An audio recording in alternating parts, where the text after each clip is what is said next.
Hi hello ಸ್ನೇಹಿತರೆ, ನಮಸ್ಕಾರ. ಎಲ್ಲರೂ ಕೂಡ ಚೆನ್ನಾಗಿದ್ದೀರಲ್ವ ವೀಕ್ಷಕರೇ? ಹಾಗಿದ್ರೆ ಬಂದ್ಬಿಡಿ, ಇವತ್ತು ನಿಮಗಾಗಿ ನ್ಯಾಚುರಲ್ ಪದ್ಧತಿಯಲ್ಲಿ ನಾನು ಹೇರ್ ಪ್ಯಾಕ್ ರೆಡಿ ಮಾಡೋದು ತೋರಿಸ್ತಾ ಇದ್ದೀನಿ. ಯಾರಿಗೆಲ್ಲ ಬಿಳಿ ಕೂದಲ ಸಮಸ್ಯೆ ಇದೆ, ಹಾಗೆ ಹೊಟ್ಟಿನ ಸಮಸ್ಯೆ ಇರೋರು ಎರಡೂ ಕೂಡ ಇದ್ದರೆ ತುಂಬಾ ಉಪಯುಕ್ತವಾಗುವಂಥ ಈ ಹೇರ್ ಪ್ಯಾಕ್ ಅನ್ಬೋದು. ಯಾರಿಗೆಲ್ಲ ನಿಮ್ಮ ತಲೆಯಲ್ಲಿ ಬಿಳಿ ಕೂದಲ ಸಮಸ್ಯೆ ಜಾಸ್ತಿನೇ ಕಾಡ್ತಾ ಇದೆ ಅಂದರೆ ನೀವು ನ್ಯಾಚುರಲ್ ಪದ್ಧತಿಯಲ್ಲಿ ಯಾವ ರೀತಿ ನಿಮ್ಮ ಕೂದಲು ಕಪ್ಪು ಮಾಡ್ಕೋಬೋದು ಅಂತ ತೋರಿಸ್ತಾ ಇದ್ದೀನಿ ಇವತ್ತಿನ ವಿಡಿಯೋದಲ್ಲಿ. ಹಾಗಿದ್ರೆ ಸ್ನೇಹಿತರೆ, ನಿಮ್ಮ ಫ್ಯಾಮಿಲಿ ಫ್ರೆಂಡ್ಸ್ಗೆ ಕೂಡ ಶೇರ್ ಮಾಡಿ. ಅವರು ಕೂಡ ನಿಮಗೆ ಯಾರಾದರೂ ಈ ರೀತಿ ನಿಮ್ಮ ಬಿಳಿ ಕೂದಲ ಸಮಸ್ಯೆಯಿಂದ ಕಾಡ್ತಾ ಇರೋರಿದ್ದರೆ ಅವರಿಗಾಗಿ ಕೂಡ ವಿಡಿಯೋ ಶೇರ್ ಮಾಡಿ, ಅವರು ಕೂಡ ನೋಡಿ ಟ್ರೈ ಮಾಡಲಿ ಅಂತ ನಾನು ಕೇಳ್ಕೊಳ್ತೀನಿ. ಇವಾಗ ನನ್ನ ಕೈ ಬೆರಳು ಕೂಡ ನೋಡಿದ್ರೆ ಗೊತ್ತಾಗ್ತಾ ಇರ್ಬೋದು ಎಷ್ಟು ಕೆಂಪಗಾಗಿರೋದಂಥದ್ದು. ಹಾಗೆ ನಿಮ್ಮ ಕೂದಲು ಕೂಡ ತುಂಬಾ ಶೈನಿಯಾಗಿ ಕಪ್ಪಗಾಗುತ್ತೆ ವೀಕ್ಷಕರೇ. ನೋಡ್ತಾನೆ ಹೋಗಿ, ನಿಮಗೂ ಕೂಡ ವಿಡಿಯೋದಲ್ಲಿ ಗೊತ್ತಾಗುತ್ತೆ ಎಷ್ಟು ಚೆನ್ನಾಗಿ ಹೇರ್ ಪ್ಯಾಕ್ ಇದೆ ಅಂತ ಇಲ್ವಾ ಅಂತ. ಹಾಗಿದ್ರೆ ಇವತ್ತಿನ ವಿಡಿಯೋ ಸ್ಟಾರ್ಟ್ ಮಾಡ್ತಾ ಇದ್ದೀನಿ ವೀಕ್ಷಕರೇ. ಸ್ಟಾರ್ಟ್ ಮಾಡೋಕ್ಕಿಂತ ಮುಂಚೆ ನನ್ನ ವಿಡಿಯೋಗೂ ಕೂಡ ಸಪೋರ್ಟ್ ಮಾಡಿ ಅಂತ ಕೇಳ್ಕೊಳ್ತೀನಿ. ಹಾಗಿದ್ರೆ ಮಾಡೋದಕ್ಕಾಗಿ ಫಸ್ಟಿಗೆ ನೋಡಿ, ಇಲ್ಲಿ ಕಬ್ಬಿಣದ ಹಂಚು ತೊಗೊಂಡಿರೋದು. ನಿಮ್ಮ ಹತ್ರ ಇದ್ದರೆ ಕಬ್ಬಿಣದ ಕಡಾಯಿ, ಕಬ್ಬಿಣದ ಬಾಣಲೆ ಏನೇ ಇರಲಿ ತೊಗೋಬೋದು. ಅವೆರಡೂ ಕೂಡ ಇಲ್ಲದೇ ಇದ್ದರೂ ನೀವು ಮನೆಯಲ್ಲಿ ಯಾವುದಾದ್ರೂ ಒಂದು ಬೇರೆದರಲ್ಲಿ ಕೂಡ ಮಾಡ್ಕೋಬೋದು. ಇವಾಗ ಮಾಡೋದಕ್ಕೆ ಫಸ್ಟಿಗೆ ನಾನು ಇವಾಗ ಹಂಚು ಬಿಸಿಗೆ ಇಟ್ಕೊಂಡಿದ್ದೀನಿ. ಅದರಲ್ಲಿ ನಾನು ಇವಾಗ ನೋಡಿ ಏನು ಹಾಕ್ತಾಯಿದ್ದೀನಿ ಅಂದರೆ ಹೀನಾ ಪೌಡ್ರ್ ಹಾಕ್ತಾಯಿದ್ದೀನಿ. ಮೆಹಂದಿ ಪುಡಿ, ಹೀನಾ ಮೆಹಂದಿ ಪುಡಿ ಸಿಗುತ್ತೆ ಮಾರ್ಕೆಟ್ನಲ್ಲಿ. ಅದು ಒಂದು 2 ಸ್ಪೂನಷ್ಟು ಹಾಕ್ಕೋಬೇಕು. ಹಾಕಿ ಚೆನ್ನಾಗಿ ಎಲ್ಲ ಕಡೆ ಸ್ವಲ್ಪ ಸ್ಪ್ರೆಡ್ ಮಾಡ್ಕೊಂಡ್ಬಿಡಿ. ಯಾಕಂದರೆ ತವಾ ಬಿಸಿ ಆಗ್ತಾ ಇರೋದು, ಅದರಲ್ಲಿ ಎಲ್ಲ ಕಡೆ ಸ್ಪ್ರೆಡ್ ಮಾಡ್ಕೋಬೇಕು. ಇವಾಗ ನೋಡಿ ಎಲ್ಲ ಕಡೆ ಒಂದು ಸ್ಪೂನಿಂದ ನಾನು ಇವಾಗ ಸ್ಪ್ರೆಡ್ ಮಾಡ್ಕೊಂಡು ತೊಗೊಂಡಿದ್ದೀನಿ. ಅದ್ರ ಜೊತೆಗೆ ನಾನು ಇವಾಗ ಏನು ಹಾಕ್ತಾಯಿದ್ದೀನಿ ಅಂದರೆ ಮೆಂತ್ಯ ಪುಡಿ. ನೋಡಿ, ಇದು ಕೂಡ ನಾನು ಮಾರ್ಕೆಟ್ನಿಂದ ತಂದಿರುವಂಥ ಪ್ಯಾಕೆಟ್ಗಳೇ. ನೋಡಿ, ಮೆಂತ್ಯ ಪುಡಿ, ಮೆಂತ್ಯದಿಂದ ನೋಡಿ ನಾರ್ಮಲಿ ನಿಮ್ಮ ಮನೇಲಿದ್ದರೆ ಮೆಂತ್ಯ ಪೌಡ್ರ್ ಕೂಡ ಮಾಡಿಟ್ಕೋಬೋದು. ಇದು ಮೆಂತ್ಯ ಪುಡಿ ನೋಡಿ, ಅದು ಕೂಡ 1 ಸ್ಪೂನಷ್ಟು ಹಾಕಿದ್ದೀನಿ. ಇವೆಲ್ಲನೂ ಕೂಡ ನಿಮಗೆ ಬೇಕಾದರೆ ಆನ್ಲೈನಲ್ಲಿ ಸಿಗುತ್ತೆ. ನಿಮಗೆ ಬೇಕಂದರೆ ಹೇಳಿ, ಲಿಂಕ್ ಕೂಡ ಕೊಡ್ತೀನಿ.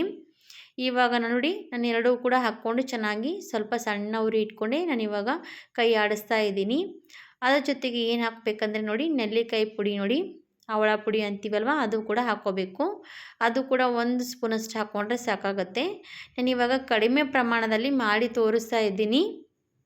ನಿಮಗೆ ಜಾಸ್ತಿ ಕ್ವಾಂಟಿಟಿಯಲ್ಲಿ ಬೇಕಾದರೆ ನೀವು ಸ್ವಲ್ಪ ಜಾಸ್ತಿ ಮಾಡ್ಕೋಬೋದು. ಇವಾಗ ನೋಡಿ ಎಲ್ಲ ಕಡೆ ಚಮಚದಿಂದ ನಾನು ಚೆನ್ನಾಗಿ ಅಗಲವಾಗಿ ಈ ರೀತಿ ತಿರುಗಿಸ್ತಾನೇ ಇದ್ದೀನಿ. ಇದು ಪೂರ್ತಿ ನೋಡಿ ಕಪ್ಪಗಾಗೋವರೆಗೂ ನಾವು ಇದೇ ಥರವಾಗಿ ಚೆನ್ನಾಗಿ ತಿರುವಿ ಕಲಿಸ್ತಾನೇ ಇರಬೇಕು. ಕಲರ್ ಪೂರ್ತಿ ಕಪ್ಪಗಾಗಬೇಕು, ಅಲ್ಲಿವರೆಗೂ ನಾವು ಇದೇ ರೀತಿ ಕಲಿಸ್ತಾನೇ ಇರಿ. ಇವಾಗ ಸಣ್ಣ ಉರಿ ಮೇಲೆ ಮಾಡ್ಕೋಬೇಕಾಗುತ್ತೆ ನೋಡಿ, ಸ್ವಲ್ಪ ಕೂಡ ದಪ್ಪ ಉರಿ ಇಡೋದಕ್ಕೆ ಹೋಗಬೇಡಿ. ಸಣ್ಣ ಉರಿ ಮೇಲೆ ಇಟ್ಕೊಂಡ್ವಿ ಅಂದರೆ ಒಂದು 5 ನಿಮಿಷದಲ್ಲಿ ಪೂರ್ತಿ ಕಪ್ಪಗಾಗ್ತಾ ಬರುತ್ತೆ. ಈ ಥರ ನೀವು ಮೆಹಂದಿಗಳಿದ್ದರೆ ನಿಮ್ಮ ಮನೆಯಲ್ಲಿ ಖಂಡಿತವಾಗಿ ಈ ವಿಡಿಯೋ ನೋಡಿದ ತಕ್ಷಣ ಟ್ರೈ ಮಾಡಿ ನೋಡಿ, ನಿಮಗೂ ಕೂಡ ರಿಸಲ್ಟ್ ಗೊತ್ತಾಗುತ್ತೆ ಎಷ್ಟು ಚೆನ್ನಾಗಿ ಬರುತ್ತೆ ಅಲ್ವಾ ಅಂತ. ನಿಮ್ಮ ಮೆಹಂದಿ ಪುಡಿ ಹಾಗೆ ಕಲಸಿ ಹಚ್ಕೊಳ್ಳೋದಕ್ಕಿಂತ ಸ್ವಲ್ಪ ರೀತಿ ಮಾಡಿ ಹಚ್ಕೊಳ್ಳಿ, ತುಂಬಾ ಜಾಸ್ತಿ ಕಲರ್ ಬರುತ್ತೆ ನೋಡಿ ಈ ರೀತಿ ಮಾಡಿ ಹಚ್ಕೊಳ್ಳೋದ್ರಿಂದ. ಇವಾಗ ನೋಡ್ತಾ ಇರ್ಬೋದು ಕಲರ್ ಸ್ವಲ್ಪ ಚೇಂಜ್ ಆಗ್ತಾ ಬರ್ತಾ ಇದೆ. ಇನ್ನೂ ಕೂಡ ಸ್ವಲ್ಪ ಕಲರ್ ಚೇಂಜ್ ಆಗಬೇಕು. ಅದು ಹಾಗೆ ಚೆನ್ನಾಗಿ ಈ ರೀತಿ ಕೈ ಆಡಿಸ್ತಾನೇ ಇರಿ. ನೀವು ಕೈ ಬಿಟ್ವಿ ಅಂದರೆ ಒಂದೇ ಜಾಗದಲ್ಲಿ ಕಪ್ಪಗಾಗ್ಬಿಡುತ್ತೆ, ಮತ್ತು ಎಲ್ಲ ಕಡೆ ಚೆನ್ನಾಗಿ ಕಲರ್ ಬರೋದಿಲ್ಲ. ಹಾಗೆ ಕೈ ಆಡಿಸ್ತಾನೇ ಇದ್ದೆ ನಾನು. ಇವಾಗ ಎಷ್ಟು ಕಪ್ಪಗಾಗಿರೋದಂತ ನೋಡ್ತಾ ಇರ್ಬೋದು. ಇಷ್ಟು ಕಪ್ಪಗಾದ್ಮೇಲೆ ಒಂದು ಬೌಲಲ್ಲಿ ತೆಗಿಬೇಕು. ನಾನು ಇವಾಗ ಸ್ಟವ್ ಕೂಡ ಆಫ್ ಮಾಡ್ಕೊಂಡು ತೊಗೊಂಡಿದ್ದೀನಿ. ಒಂದು ಬೇರೆ ಬೌಲಲ್ಲಿ ತೆಗಿತಾ ಇದ್ದೀನಿ. ಪೂರ್ತಿ ಒಂದು 5 ನಿಮಿಷದವರೆಗೂ ಬಿಟ್ವಿ ಅಂದರೆ ಪೂರ್ತಿ ಕಪ್ಪಗಾಗುತ್ತೆ ಅದು. ಇವಾಗ ಕಪ್ಪಗಾದ್ಮೇಲೆ ತೆಗೆದಿರುವಂಥ ಪೌಡ್ರ್ ತೋರಿಸ್ತೀನಿ ನೋಡಿ ನಿಮಗೆ. ಇವಾಗ ರೆಡಿಯಾಗಿರುವಂಥ ಪೌಡ್ರ್ ನೋಡಿ ಎಷ್ಟು ಚೆನ್ನಾಗಿ ಕಪ್ಪಗೆ ಮಾಡ್ಕೊಂಡಿದ್ದೀನಿ. ಈ ರೀತಿ ಕಪ್ಪಗೆ ಮಾಡಿ ಇಟ್ಕೋಬೇಕಾಗುತ್ತೆ ಪೌಡ್ರು. ನೀವು ಈ ರೀತಿ ರೆಡಿ ಮಾಡಿ ಇಟ್ಕೊಂಡ್ರೆ ಯಾವಾಗ ಬೇಕು ಆವಾಗ ನೀವು ಕಲಸಿ ಹಚ್ಕೋಬೋದು. ಇವಾಗ ಕಲಸೋವಂಥ ಪದ್ಧತಿ ಕೂಡ ನೋಡಿ. ಇವಾಗ ನಾನು ಇಷ್ಟು ಎಲ್ಲನೂ ಕೂಡ ಕಲಿಸ್ತಾನೆ ಇಲ್ಲ, ನಾನು ಸ್ವಲ್ಪ ಬೇಕಾದಷ್ಟು ಕಲಿಸ್ತಾ ಇದ್ದೀನಿ. ನಿಮಗೆ ತಲೆಯಲ್ಲಿ ಎಷ್ಟು ಬಿಳಿ ಕೂದಲಿದೆ ನೀವು ನೋಡಿಕೊಂಡು ನೀವು ಪೌಡ್ರ್ ಕಲಿಸ್ಕೋಬೋದು. ಈ ರೀತಿ ನೀವು ಪೌಡ್ರ್ ರೆಡಿ ಮಾಡಿ ಇಟ್ಕೊಂಡ್ಬಿಟ್ರೆ ನಿಮ್ಗೆ ಯಾವಾಗ ಬೇಕು ಅದು ಯಾವಾಗ ನೀವು ಕಲಿಸ್ಕೊಂಡು ಹಚ್ಕೋಬೋದು. ಇಲ್ಲಾಂದರೆ ನೀವು ರಾತ್ರಿ ಕಲಿಸಿಟ್ರೆ ಬೆಳಗ್ಗೆ ಹಚ್ಕೋಬೋದು. ನಾನು ಇವಾಗ ನಿಮಗೆ ತೋರಿಸ್ತಾ ಇದ್ದೀನಿ. ಇದರಲ್ಲಿ ಏನು ಹಾಕ್ತೀನಿ ಅಂದರೆ ಫಸ್ಟಿಗೆ ಲಿಂಬೆ ಹಣ್ಣಿನ ರಸ ಹಾಕ್ತಾಯಿದ್ದೀನಿ. ನಿಮ್ಮ ತಲೆಯಲ್ಲಿ ಡ್ಯಾಂಡ್ರಫ್ ಜಾಸ್ತಿ ಇದೆ ಅಂತಂದರೆ ಈ ರೀತಿ ನೀವು ಲಿಂಬೆ ಹಣ್ಣಿನ ರಸ ಹಾಕ್ಕೋಬೋದು. ತಲೆಯಲ್ಲಿ ಡ್ಯಾಂಡ್ರಫ್ ಇದ್ದರೆ ಹಾಕ್ಕೊಳ್ಳಿ, ಅದು ಇಲ್ಲ ಅಂದರೆ ಸ್ಕಿಪ್ ಮಾಡಿಬಿಡಿ.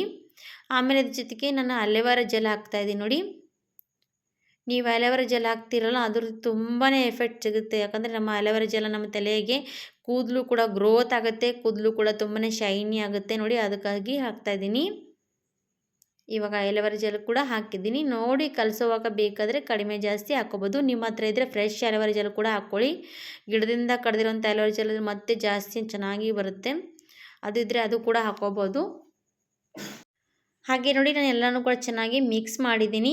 ಈ ಥರ ನೋಡಿ ಚೆನ್ನಾಗಿ ನ್ಯಾಚುರಲ್ ಆಗಿರುವಂಥ ಹೇರ್ ಪ್ಯಾಕ್ ರೆಡಿ ಆಯಿತು. ಇವಾಗ ನೀವು ಸಡನ್ಲಿ ಹಚ್ಚಬಾರ್ದು, 1 ಅವರಷ್ಟು ಬಿಡಬೇಕಾಗತ್ತೆ. 1 ಅವರಷ್ಟು ನಾವು ರೆಸ್ಟ್ ಮಾಡಿ ಇಟ್ಟಿದ್ವಿ ಅಂದರೆ ತುಂಬಾ ಚೆನ್ನಾಗಿ ಕಲರ್ ಬಿಡ್ತಾ ಬರುತ್ತೆ. ಹಾಗೆ ಕೂಡ ಹಚ್ಕೊಂಡ್ರಿಂದ ಕಲರ್ ಸ್ವಲ್ಪ ಕಡಿಮೆ ಬರುತ್ತೆ. ನೀವು 1 ಅವರಷ್ಟು ಬಿಟ್ಬಿಡಿ. 1 ಅವರ್ ಆದಮೇಲೆ ತುಂಬಾ ಚೆನ್ನಾಗಿ ಕಲರ್ ಬರ್ತಾ ಇರುತ್ತೆ. ಹಾಗಾಗಿ 1 ಅವರಷ್ಟು ರೆಸ್ಟ್ ಮಾಡೋದಕ್ಕೆ ಇಡೋಣ. ಯಾಕಂದರೆ ಇದರಲ್ಲಿ ಮೆಹಂದಿ ಪುಡಿ ಇರುತ್ತಲ್ವ, ನೆಲ್ಲಿಕಾಯಿ ಪುಡಿ ಮತ್ತು ಹೀನಾ ಮೆಹಂದಿ ಪುಡಿ ಅದೆಲ್ಲ ಹಾಕಿರ್ತೀವಿ. ಅದು ಚೆನ್ನಾಗಿ ಕಲರ್ ಬಿಡ್ತಾ ಇರುತ್ತೆ. ಹಾಗಾಗಿ 1 ಅವರಷ್ಟು ರೆಸ್ಟ್ ಮಾಡೋದಕ್ಕೆ ಬಿಟ್ಟು ನೀವು ಆಮೇಲೆ ತಲೆಗೆ ಹಚ್ಕೊಂಡು ವಾಶ್ ಮಾಡ್ಕೋಬೋದು. ಒಂದೇ ಸರ್ತಿ ಹಚ್ಚಿದ ತಕ್ಷಣ ನಿಮ್ಮ ತಲೆಗೆ ಕೆಂಪಗಾಗಿಲ್ಲ ಕಪ್ಪಗಾಗಿಲ್ಲ ಅಂತ ಅನ್ಬೇಡಿ. ಯಾಕಂದರೆ ನೀವು ಈ ಥರ ಹಚ್ತಾ ಬಂದರೆ ನಿಮ್ಮ ಕೂದಲು ತುಂಬಾ ಕಪ್ಪಗಾಗುತ್ತೆ. ಒಂದೇ ಸರ್ತಿಗೆ ಯಾವುದು ಕೂಡ ಕೂದಲು ಕಪ್ಪಗಾಗೋದಿಲ್ಲ ಸ್ನೇಹಿತರೆ. ನೀವು ಬಳಸ್ತಾ ಬರ್ಬೋದು, ಹಚ್ತಾ ಬಂದಾಗ ನಿಮ್ಮ ಕೂದಲು ಖಂಡಿತವಾಗಿ ಕಪ್ಪಗಾಗೇ ಆಗುತ್ತೆ. ಟ್ರೈ ಮಾಡಿ ನೋಡಿ, ನಿಮಗೆ ಗೊತ್ತಾಗುತ್ತೆ ರಿಸಲ್ಟು. ಇವಾಗ 1 ಅವರಷ್ಟು ಬಿಟ್ಕೊಂಡು ನೋಡಿ ತೋರಿಸ್ತಾ ಇದ್ದೀನಿ ಎಷ್ಟು ಕಪ್ಪಗಾಗಿರುವಂಥದ್ದು. ಈ ಥರ ತುಂಬಾ ಕಪ್ಪಗಾಗುತ್ತೆ 1 ಅವರಷ್ಟು ಬಿಟ್ಟಿವಿ ಅಂದರೆ. ಹಾಗೆ ನೀವು ರಾತ್ರಿ ಇಡೀ ಬಿಟ್ಟರೆ ಮತ್ತೆ ಜಾಸ್ತಿನೇ ಕಪ್ಪಗಾಗುತ್ತೆ. ಖಂಡಿತವಾಗಿ ನೀವು ಟ್ರೈ ಮಾಡ್ಬೋದು. ನಾನು ಇವಾಗ ತೋರಿಸ್ತಾ ಇರೋವಂಥದ್ದು ಕಾಣಿಸ್ತಿರ್ಬೋದು ಮೆಹಂದಿ 1 ಅವರಷ್ಟು ರೆಸ್ಟ್ ಮಾಡೋದಕ್ಕೆ ಇಟ್ಟಿದ್ದೆ. ಆಮೇಲೆ ತುಂಬಾ ಕಪ್ಪಗಾಗಿರೋದು ಹಾಗೆ ಶೈನಿಯಾಗಿ ಕೂಡ ಬಿಡ್ತಾ ಇರೋದು ಕಲರ್ ಕೂಡ. ಇದರಲ್ಲಿ ಮೆಹಂದಿ ಇರುತ್ತಲ್ವ, ಅದು ತುಂಬಾ ಶೈನಿಯಾಗಿ ಕಲರ್ ಬಿಡ್ತಾ ಬರುತ್ತೆ. ಈ ರೀತಿ ನೀವು ತಲೆಗೆ ಹಚ್ಕೊಂಡು 1 ಅವರಷ್ಟು ಇಟ್ಕೊಂಡು ನೀವು ನಾರ್ಮಲಿ ತಲೆ ಸ್ನಾನ ಮಾಡ್ಕೋಬೇಕ್ರೆ ಆಮೇಲೆ ನೀವು ವಾಶ್ ಮಾಡಿಕೊಂಡ್ರೆ ಸಾಕಾಗುತ್ತೆ. ತುಂಬಾ ಚೆನ್ನಾಗಿ ನಿಮ್ಮ ಕೂದಲು ಕೂಡ ಕಲರ್ ಬರುತ್ತೆ, ಹಾಗೆ ಶೈನಿಯಾಗಿರುತ್ತೆ. ಖಂಡಿತವಾಗಿ ಈ ರೀತಿ ಕೂಡ ನ್ಯಾಚುರಲ್ ಆಗಿರುವಂಥ ಹೇರ್ ಪ್ಯಾಕ್ ರೆಡಿ ಮಾಡಿರುವಂಥದ್ದು ನೋಡಿ ಟ್ರೈ ಮಾಡಿ. ಇಷ್ಟ ಆದರೆ ಲೈಕ್ ಮಾಡಿ, ಇಲ್ಲದ್ರೆ ಸ್ಕಿಪ್ ಮಾಡಿ ಅಂತ ಕೇಳ್ಕೊಳ್ತೀನಿ. ವಿಡಿಯೋ ಯಾರಿಗೆಲ್ಲ ಇಷ್ಟ ಆಗುತ್ತೆ ಖಂಡಿತವಾಗಿ ವಿಡಿಯೋಗೂ ಕೂಡ ಲೈಕ್ ಕೊಡಿ, ಸಬ್ಸ್ಕ್ರೈಬ್ ಮಾಡಿ, ಶೇರ್ ಮಾಡಿ ಅಂತ ಕೇಳ್ಕೊಳ್ತೀನಿ.